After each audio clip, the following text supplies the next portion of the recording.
Let's talk about Emperor Kangxi, a really important leader in China's history. He ruled during the Qing dynasty from 1661 to 1722.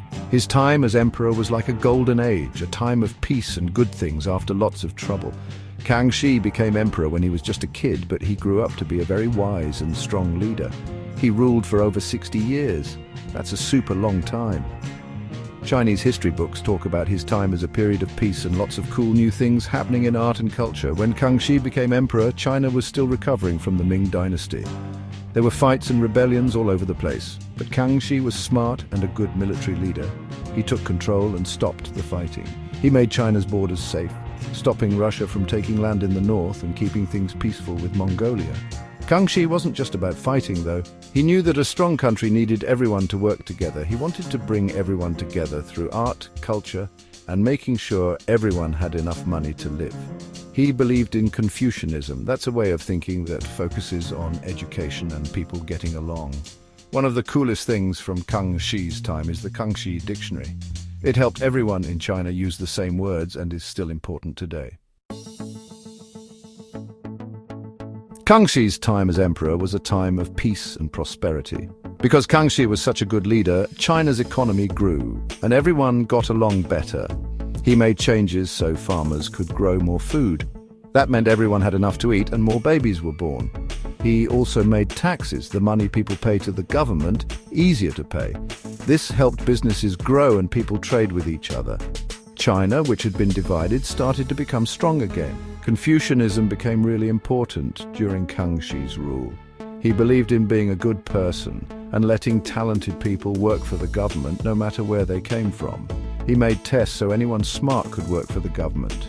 This made people loyal to the emperor. Kangxi was also open to new ideas. He liked learning about science and math from the West. He invited people from Europe to his court to teach him about things like stars, maps, and machines. Mixing Chinese traditions with new ideas from the West changed how people in China thought. Kangxi loved art and science. He was a scholar himself, so he knew art was important.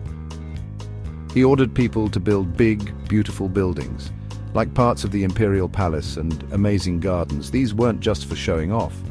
They were places for artists to work. Writers, poets, and painters all did really well during Kangxi's time.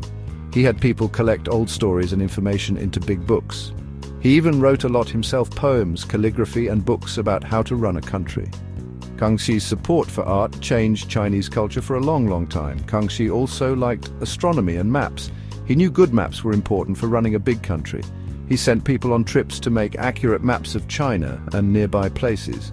These maps were useful and beautiful, showing how big China was. Kangxi was a great emperor. He took a country that was in trouble and made it strong and rich. He's remembered not just for winning battles, but for making Chinese culture better. He knew that taking care of people's minds and spirits was important. He believed in Confucianism, supported art and science, and was a smart leader. Because of this, China had peace and prosperity for a long time after he was gone. People still admire and respect Kangxi today.